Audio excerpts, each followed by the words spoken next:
Okay, this is Mr. Hubbard, and this is my second video where we're talking about strings. And it's going to be about all the string methods that we're going to use when we're trying to do our text editor. So let's take a look at the first one. Now, I've already typed this in. It's called what's at. Before we did what's at, where we sent in an integer, and we wanted it to tell us what character was at that integer. So we sent in an integer with this position. It tells us the character at that position. But what if I want to see individually each character at each position? Well, I have this method. The way this method works is I have this statement here. This is a for statement because I'm going to want to loop through every single character in here and print out individually what every character is. So how do I do this? Well, I start with this statement for. Then I need some kind of a counter. And here's my counter variable, int I. Now, the interesting thing here is I'm declaring it within this for statement. So when the for statement is done, this integer I will go away. So if I try to use it after this curly brace, Java will freak. So int I, I'm going to start it at 0. So I'm going to assign the value of 0 to integer I. Then, while I is less than the length of the work string, we're presuming that it's going to go through at least once. But if the work string is 0, then it's got to be less than the work string. It'll be equal. It won't even do this. So it'll probably do this at least once for our string. This one here, I++. Well, let me just go back to this statement here. I equals I plus 1. The classic statement in any programming language where we want to say, this is not algebra. Well, we all know what this does now. It adds 1 to the value that we're storing in the variable I. Well, that's good, but the people who initially started this style of programming, the C programming language, they were pretty lazy, and they would rather just type in something like this, so that I can take, if I say I plus equals 1, we're taking what's in I, we're adding to it the number 1, and we're pouring that back into the variable I. Well, did I tell you the people that made this language really didn't like to type? The most common, and we call this an increment, the most common increment is incrementing by 1. And that last statement, if I do I plus equals, I could count by 3s if I do that. But the most common one is to count by 1, and so that's what this one is, I++.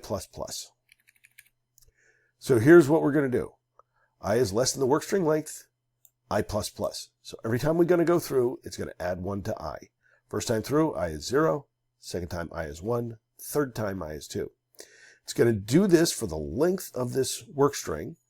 Then when it's done, it's going to bounce out. It's going to go to this statement here, where it'll tell us that the loop is done. Let's compile it, and let's see if it works. And there it is. Okie dokie. And what's at? Here's our terminal, and here we go. Character at 0 is H-E-L-L-O. Let me clear this, because we're going to do some other things. Again, we've already done that. It's this I want. Let's do it again. Let's show what's at. Go back to this, and there we go. There's the loop done. Let's clear this. Okay, so that's the first one. The next one is going to be the substring, and the substring is immensely valuable. It is the routine that's going to allow us to do all sorts of neat stuff with this. So let's see how this works. I'm just going to copy and paste the code I've already written. And this way you don't have to spend any time watching me type. Here it is. I've got this string. It's my search string. Oh, I'm going to look for this thing in the string. If I don't have an O, well, that's okay. I will have an O. So I want to find the index of that. So I'm looking for search string. And then I have my return string. My return string is going to be the work string that I take this substring of. So I'll take the substring of the work string. In other words, I'm just going to chop off part of it. Let's see how this works. Now I'm going to print out the work string. I'm going to print out the return string.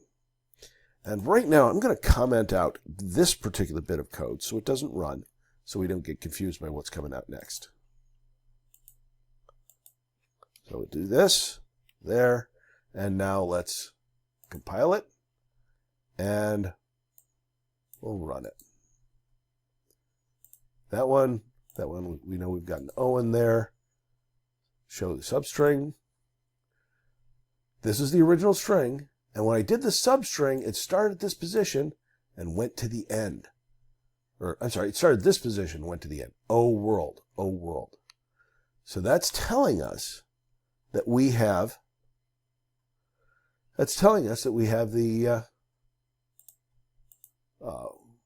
what am I trying to say? That's telling us that we chopped off the end of that particular string. Okay, now I've uncommented out the second part of this. And the second part of it, I've got a len sub, which is saying how long is this search string that I'm looking for. In this case, it's just 1 character long. And now I'm going to do substring in this particular situation. I'm going to start with this work string. I'm going to start with the index of wherever that starts, and then I want it to go for this long, because what if we don't want to cut out all the way to the end of the string? We only want to cut out a few characters. Like maybe I wanted something at the start of the string, so I wanted to go from 0 to where that index of is. And I'll do that one in just a second. But now let's print out what we get at this particular point. So I'll compile this. I'll make my new object.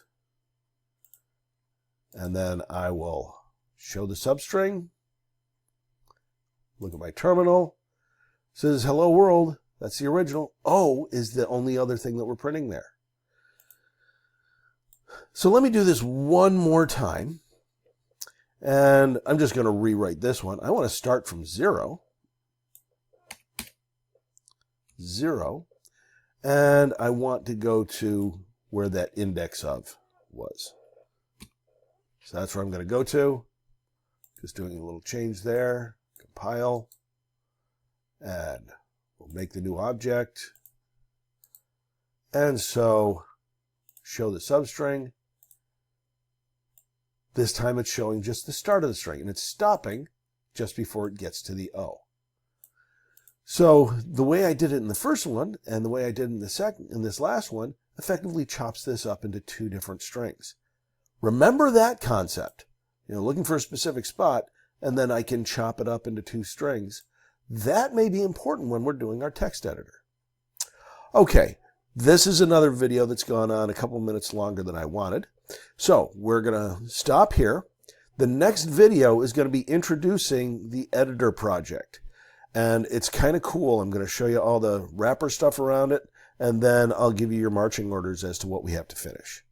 Okay, thanks for watching. Take care. Have a good day.